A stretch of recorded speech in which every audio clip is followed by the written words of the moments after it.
트럼프 대통령의 25% 자동차 관세 부과 발표, 각국이 좀 바쁘게 움직였은 발표 이후에 예를 들면 캐나다 같은 경우는 보복 조치로 미 관세에 맞서 싸우겠다 이런 메시지를 냈고 관세를 피하려고 어떻게 보면 좀 외교에 힘을 들이던 일본 같은 경우는 매우 유감 이런 정부 입장도 나왔네요. 그렇습니다. 어쩌면 우리나라도 정말 급한 불이 앞에 등장했다 이렇게 생각할 수 있겠지만 네. 방금 말씀하신 것처럼 캐나다, 멕시코, 일본 다른 나라들도 가장 많은 수출품, 이 자동차 수출품이 미국으로 향하고 있거든요. 네네. 그러니까 일본도 그렇고 멕시코도 그렇습니다. 그러니까 세계 주요국들이 미국으로 자동차 수출액이 절대적으로 많기 때문에 네. 관세를 부과하면 수출길이 막히는 거죠. 그럼 그것이 자국 경제에 지대한 영향을 미칠 것이기 때문에 오늘 어떤 영향을 미칠 것인지 한번 들여다봐야 되겠지만 네네. 그 지대한 영향을 미칠 것이기 때문에 그것에 우려하는 목소리로서 적어도 우리나라는 예외를 시켜달라라는 입장이라든가 우리도 강대강으로 대응하겠다라는 입장 표명을 지속적으로 하고 있는 모습이라고 평가할 수 있겠습니다. 네. 근데 트럼프 대통령이 그런 얘기를 했습니다. 상대국이 막대응을 한다? 네. 그러면 다시 재보복하겠다라는 시사를 했습니다. 뭐 시체 말로 25% 받고 더블로 갑니까? 네. 그런 대응까지 불사하겠다. 네. 그러니까 다른 나라들 우리 미국이 관세 부과할 테니까 꼼짝 말고 관세 부과 당하라. 혹은 미국이 궁극적으로 요구하는 요구 사항을 다 들어달라라는 예. 입장을 강하게 표명하는 것이고 관세를 부과하는데 혹여나 맞대응하는 조치를 취한다? 그럼 그것에 더 강한 조치를 취할 것이기 때문에 그런 종류의 생각은 하지도 말라. 관세를 부과받던가 아니면 미국이 요구하는 그 요구사항을 들어주든가 그 방향으로 대응하라라는 강경한 태도를 취하고 있다고 볼 수 있겠습니다. 예. 지금 우리 정부 움직임 살펴보겠습니다. 미국 정부와 적극 협의에 나갈 계획이라는 메시지가 나왔고요. 긴급대책회의 대응 마련에 어떻게든 주력하는 지금 모습인데 비교하자면 좀 신중 대응 모드인 것 같기도 해요. 미국 정부하고 물밑에서 어떤 협상을 해야 되고 이루어지고 있을까 싶습니다. 네, 일단 트럼프 행정부가 궁극적으로 원하는 것이 무엇인가를 들여다보려고 할 겁니다. 그리고 그 원하는 것 중에 우리나라가 해줄 수 있는 것이 무엇인지를 확인하는 과정이라고 볼 수 있겠습니다. 예. 이를테면 현 우리나라 정부는 국내 자동차 기업, 자동차 부품사들 이들과 좀 논의를 하면서 결과적으로 미국 정부가 요구하는 그 요구 사항 중에 어떤 것들을 들어줄 수 있을지를 생각할 것이고 그리고 실제 관세를 부과했을 때 우리나라 경제 산업에 어떤 영향을 미칠 것인지를 확인하는 과정이 있을 것입니다. 네. 가장 대표적으로 지금 협의점을 찾아간다면 얼마 전에 현대차 기아 정의선 회장이 직접 미국 백악관 찾아가서 브리핑을 함께 했었던 것처럼 210억 달러요. 그렇습니다. 적극적인 투자 조치뿐만 아니라 지금 단기적으로 대응할 것은 미국에 이미 공장이 있습니다. 현대차 기아 공장이 현대차 공장은 알라바마 공장에 그리고 조지아주에 기아 공장이 있죠. 그러면 그 공장에서 생산 가동률을 늘리는 거예요.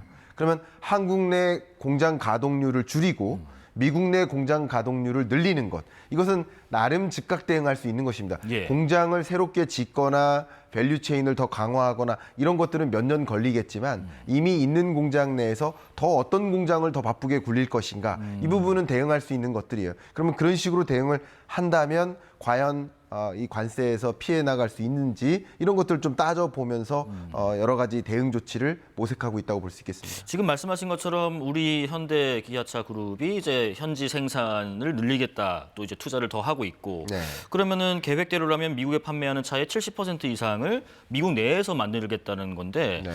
다른 나라, 일본이랄지 뭐 독일이랄지 이런 나라의 기업들 상황은 어떤지 또 현대차의 계획대로라면 우리가 앞서 나갈 수 있는 상황이 되는 건지 싶습니다. 네, 일단 이 세계 모든 국가의 자동차에 대해서 수입산에 대해서 관세를 부과한다. 예. 그러면 전반적으로 모든 미국으로 수입되는 자동차 가격이 25% 비싸질 거라고 생각하시면 되겠죠. 그렇죠. 근데 만약에 여기서 예외 대상이 된다. 그럼 상대적으로 엄청난 가격 경쟁력을 확보하게 되는 겁니다. 그럼요. 네. 그럼 미국이 이미 수요하고 있는 자동차의 50%가량이 수입산입니다.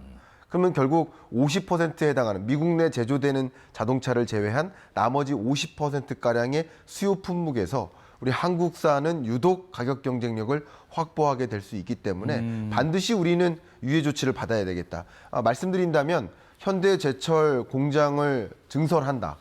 실제 현대제철 공장 제철소를 짓는다. 이것은 지금부터 당장 소위 이렇게 표현해 보겠습니다. 삽을 뜯어라도 공장이 완료되고 증축이 완료되고 실제 제철소가 가동되려면 아무리 빨라도 4년 걸립니다. 그럼 트럼프 행정부 기간이 끝나잖아요. 예. 그런데 왜 그런 액션을 취한다라고 했을까? 그 4년 동안 관세의 면제 대상이 될 경우 다른 어떤 자동차 수출 기업들보다 가격 경쟁력을 확보할 수 있기 때문에 그 4년 동안의 수출 기회가 열린다라는 것이죠. 예. 이런 여러 기업들이 갖가지 시나리오를 짜보고 대응책들을 모색하고 있다. 지금 이렇게 판단해 볼 수 있겠습니다. 그러면은 우리나라를 비롯해서 다른 나라 기업들이 미국 내 공장을 짓는 시간을 미국 기업들은 어떻게 보면 벌 수 있는 상황인 것 같은데, 그러니까 예를 들면 미국 내에서 모든 차를 생산하는 이제 테슬라, 네. 테슬라는 이번 자동차 관세 전쟁에서 승자가 될 수 있다. 네. 이런 전망을 해볼 수 있나요? 자, 만약에 예. 4월 초에 자동차 전 산업에 대해서 관세를 부과하거나 네. 혹은 우리의 어떤 요구 사항을 들어주는 과정 하에서 한국은 예외 대상이 되거나 뭐 이런 식으로 어떤 시나리오가 전개될지를 가늠을 할 수는 없습니다. 현재로서는. 그러나 이런 시나리오 하에 만약에 세계 많은 자동차 수출품에 대해서 관세를 부과하게 된다면 테슬라는 온전히 모든 자동차 생산액이 미국 내 현지에서 이루어지고 있기 때문에 그렇죠. 당연히 수혜를 입을 수밖에 없겠죠. 예를 들어서 포드라든가 뭐 GM이라든가 미국 자동차 브랜드 기업들도 미국 내에서 전체 생산하는 것이 아니라 다른 나라에서 생산해서 오히려 수입받는 구조가 되는 것이니까 예. 상대적으로 그런 식으로 시나리오가 전개된다면 어떤 나라도 예외 없이 모든 국가에 대한 자동차 수출품에 관세를 25% 부과한다. 그러면 가장 수혜를 입는 기업은 테슬라라고 볼 수 있겠죠. 예. 자, 지금 이 자동차 관세로 인한 부담, 결국에는 미국 소비자도 피할 수 없지 않을까 이런 생각도 듭니다. 네, 일단 미국산 자동차 수요 품목의 앞에도 말씀드렸지만 약 50%가량이 수입산인 겁니다. 또한 미국 내에 생산되는 자동차조차 미국 자동차 생산하는 데 들어가는 부품을 생각해 보세요. 우리 일반적으로 사용하고 계시는 화석연료 자동차, 개설린 자동차, 경유 자동차, 이 자동차에 들어가는 부품의 개수가 혹시 몇 가지인지 아십니까? 한 2, 3만 가지 정도 됩니다. 그래요? 그럼 그 자동차에 들어가는 그 수많은 부품들을 수입받고 있는 입장이거든요. 미국 같은 나라도. 그렇기 때문에 이 자동차나 자동차 부품에 대해서 관세를 부과한다. 그럼 미국 내 현지 생산하는 방식을 취하는 많은 기업들도 이 자동차 부품에 대한 관세 부과가 자동차 가격 상승으로 이어질 수 있겠죠. 예. 그러면 한 가지 시나리오는 올라간 자동차 가격을 있는 그대로 수요로 연결할 수 있을까? 두 번째 시나리오는 가격이 올라가니까 수요로 이어지지 않지 않을까. 이 두 가지 시나리오인데 현재로서는 수요 침체로 연결되지 않을까라는 생각이고 적어도 이 트럼프 행정부의 관세 정책 같은 것들이 들쭉날쭉하잖아요. 예. 어제 이야기, 오늘 이야기 다릅니다. 그러니까 미국 소비자들은 관세를 부과해서 가격이 올라갈 경우 그거는 사지 않아야겠다. 혹여나 관세를 또 유발하거나 혹은 관세 조치를 철회하거나 하는 일이 있을 때 그러면 또 가격이 떨어지지 않겠느냐. 그럼 그때까지는 소비하지 않겠다. 그러니까 일시적으로라도 수요 침체 현상이 나타나지 않을까 하는 생각도 해보고요. 예. 그것이 오히려 미국 물가 상승 압력을 고려하거나 걱정하시는 분들이 계신데 오히려 물가 하방 압력으로 작용할 수도 있습니다. 일시적으로 물가를 자극하면 그러면 수요로 연결이 되지 않기 때문에 경기가 둔화되고 오히려 물가 안정화의 흐름이 더 빨리 찾아올 수도 있는 겁니다. 이런 시나리오가 충분히 가능하다고 저는 생각하고 있습니다. 전방위적인 관세 부과 정책으로 그런 현상이 나타날 수도 있고 또 인플레이션을 악화시킬 수 있다는 우려도 미국 내에서 있기도 하고요. 네. 그런데 이제 이에 따른 금리, 원달러 환율 영향 네. 좀 보겠습니다. 원달러 환율 뭐 1,500원 가능성 이런 얘기도 나오던데요. 네, 여러분들도 아마 불안하실 겁니다. 예. 우리가 미국의 이런 관세 전쟁을 뉴스로서 이렇게 다룰 정도라고 한다면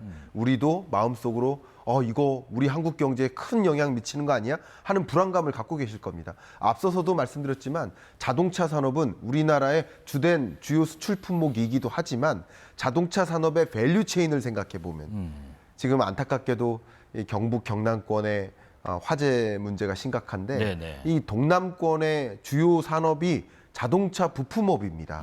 그러면 자동차 완제품 기업이 만약에 미국으로 현지 생산 방식으로 옮겨간다면 자동차 부품 산업이 연달아서 2, 3만 가지 부품을 생산하는 중소 중견 기업들도 같이 어려워지고 그렇겠네요. 또 이들 공장이나 기업들의 인력 조달이나 이런 것들이 다 어려워질 경우 지역 경제도 문제가 됩니다. 그러니까 그렇습니다. 이렇게 심각한 문제이기 때문에 네. 많은 분들이 우려감을 갖고 불확실성이 커지죠. 그러면 어떻게 생각할까요? 아무래도 안전자산을 선호하자 하는 움직임이 일어나니까 강달러 현상, 또 금값이 또 추가적으로 치솟는 현상이 야기될 수 있겠죠. 결국 이런 관세 전쟁이 어떤 식으로 전개될지는 우리는 면밀히 지켜봐야 될 사안이라고 생각합니다. 예.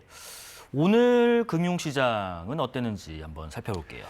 방금 말씀드렸던 예. 것처럼 이 관세 전쟁이 시작될 것이다라는 공포감이 있었습니다. 얼마 전까지만 해도 우리나라는 자동차 관세에서 예외가 될 거야라는 희망, 낙관을 했었다가 다시 뒤통수를 맞은 격입니다. 그러니까 당연히 주식시장에는 반응을 하겠죠. 코스피가 1.89% 떨어졌고요. 방금 말씀드렸던 이 자동차 산업 대표주가 현대차인데요. 현대차 주가 같은 경우는 3.53%나 떨어졌습니다. 예. 그만큼 주식시장에서도 기대를 했는데 아니네 하는 생각이 또 작용하면서 현대차 주가가 떨어졌고 전반적으로 우리 한국 경제에 충격을 피할 수 없겠구나 하는 판단이 주가를 하락시키는 요인이 된 것이다 이렇게 평가할 수 있겠습니다. 네네. 트럼프 대통령이 그 다음 달부터 모든 국가의 상호 관세도 예고한 상황에서 우리 정부 대응, 한덕수 대통령 권한대행이 이르면 다음 주에 4대 그룹 총수를 만난다는 소식도 있던데 이건 어떤 의미일까요? 네, 결국 트럼프 행정부의 이런 강경한 대응에 뭔가의 우리도 대응 조치를 마련해야 됩니다. 근데 단순히 정책적으로, 외교적으로, 통상적으로 풀어야 될, 법적으로 풀어야 될 문제들도 있지만 기업과 함께 산, 학, 연이 합동해서 대응책을 같이 모색하는 것도 필요합니다. 특히 미 행정부가 요구하는 요구사항들을 기업들과 함께 협심해서 어떻게 대응 조치를 마련하고 그것을 통해서 관세라는 거대한 후폭풍으로부터 피해갈 수 있는 방향성을 찾아 나가야 되기 때문에 네. 4대 그룹 총수와의 만남은 아마도 공동으로 정부의 정책 대응과 기업들의 경영 전략적 대응 같이 함께해서 어떻게 대응책을 모색할지를 고민하는 그런 자리라고 저는 생각을 하고 있습니다. 예. 이제 트럼프 1기 행정부 당시에요. 네. 자동차 관세가 검토됐었지만은 실제 시행하진 않았었는데 그렇습니다. 2기 때는 이제 실제 부과가 목전에 있고 네. 그때와 지금 달라진 배경 차이점 같은 건 뭐가 있을까 싶기도 합니다. 제가 계속 이 자리에서도 똑같은 말씀을 드리는데요. 예. 관세 그 자체가 목적이 아니라는 겁니다. 트럼프 행정부는 결국 원하는 것은 고구마 줄기를 옮겨오는 거예요. 자동차, 앞단에 있는 강판을 생산하는 제철소까지 각종 부품 공급 업체까지 밸류 체인을 아예 자동차 부품 산업까지 모든 고구마 줄기를 미국 내 재배치하겠다. 네. 이 밸류 체인이 분산되어 있는 현상을 우리는 GVC, 글로벌 밸류 체인이라 하는데 글로벌 밸류 체인을 붕괴시키고 미국 내 밸류 체인을 완성하겠다. 더메스틱 밸류 체인을 만들겠다. 이게 트럼프의 생각입니다. 네. 결국 관세 전쟁을 취하겠지만 우리가 이렇게 관세를 부과함에 따라서 밸류 체인이 미국으로 옮겨지기만 한다면 그러면 관세를 취할 수도 있다라는 입장인 겁니다. 그래서 얼마 전에 정의선 회장이 백악관에서 브리핑할 때 이게 바로 관세의 효과다. 타리프 이펙트다라고 얘기했습니다. 모범 기업인 것처럼 이제 트럼프가 그렇습니다. 지켜 세워졌죠. 관세를 부과하려 했더니 기업들이 옮겨오지 않느냐. 이게 관세의 효과다. 이게 트럼프가 그리는 큰 그림이라고 볼 수 있겠습니다. 근데 1기 때를 말씀하셨는데 1기 때도 무역 확장법 232조를 가지고 이거 어떤 특정 기업들이 너무 과잉 생산을 하거나 또 불공정한 보조금을 지급해가면서 생산한다. 이러니까 오히려 국가 안보에 위협이 되기도 한다. 그렇기 때문에 이거를 조치를 취해야 된다라는 입장이었습니다. 관세를 부과하려는 입장이었었는데 결과적으로는 철회했습니다. 철회한 이유는 협상으로 관세를 회피한 겁니다. 결국 1기 때도 그랬기 때문에 2기 때도 꼭 그럴 것이다라고 의견을 드리는 것이 아니라 네. 막판에 이 남은 다음 주 시간 동안 세계 주요국들이 어떤 카드를 가지고 와서 우리는 이렇게 대응할 테니 우리는 면제해 주세요라는 우리의 대응 조치들을 발표하거나 기업과 함께 그런 조치들을 충분히 마련한다면 해당 국가만큼은 면제 대상이 될 수 있지 않을까 하는 생각도 해봅니다. 예. 그런 것들이 또 자본시장의 움직임을 완전히 뒤바꿔 놓을 수도 있습니다. 현대차도 관세의 예외 대상이 안 되겠네 하면서 실망했단 말이에요. 근데 만약에 다시 예외 대상이 되겠네 하는 입장으로 바뀌면 또 자본시장은 반대의 방향으로 출렁일 수 있겠죠. 이런 것들을 여러분 면밀히 지켜보시길 부탁드립니다. 참 이제 말이 좀 왔다 갔다 하고 또 이렇게 상호 협상의 여지도 열어두고 뭐 이러다 보니까 네. 상당히 좀 우리가 면밀하게 봐야 되긴 할 것 같은데 그런 얘기도 있더라고요. 미국이 EU, 유럽연합의 무역 수장에게 다음 주부터 EU의 상호 관세가 부과될 것이다. 네. 그 전까지 협상을 기대하지 말라. 네. 그럼 협상은 없다는 건가요? 자, 너무 좋은 말씀 주셨습니다. 우리가 협상을 할 때 관세 부과할 건데 그 안에 너네가 어떤 상응하는 대응 조치를 마련하면 관세 면제해 줄게라고 하면 상응하는 조치를 준비할까요? 어떤 움직임에도 나는 협상 안 해줄 거야라고 했을 때 그 대응 조치를 더 강화해서 마련해 오지 않을까요? 그러니까 트럼프는 계속 생각할 수 있겠습니다만 협상가입니다. 네. 그럼 더 좋은 협상을 이끌어내기 위해서는 너 어떤 경우에도 당신 기업과 당신 국가와 협의해 주지 않을래요? 라고 하는 거예요. 제가 이렇게 말씀드릴게요. 연인이 싸워요. 그러면 상대자가 이렇게 얘기합니다. 당신과 헤어질래요? 헤어진다는 얘기는 헤어지겠다는 뜻이 아니라 붙잡아줘 달래줘. 붙잡아달라는 예, 거예요. 예. 당신이 더 나에게 더 대응을 해달라는 거예요. 근데 이렇게 하면은 나 진짜 못 헤어질 것 같아요. 라고만 하면 대응을 안 해줍니다. 네. 마찬가지 트럼프라는 이 협상가는 미국이 원하는 그것을 반드시 준비해서 협상 조치를 마련해서 우리에게 사정해달라라는 압력이라고 생각해 볼 수 네. 있겠습니다. 자, 지금까지 한양대 김광석 교수와 미국의 관세 부과 정책에 대한 우리의 대응 방안까지 짚어봤습니다. 고맙습니다. 감사합니다.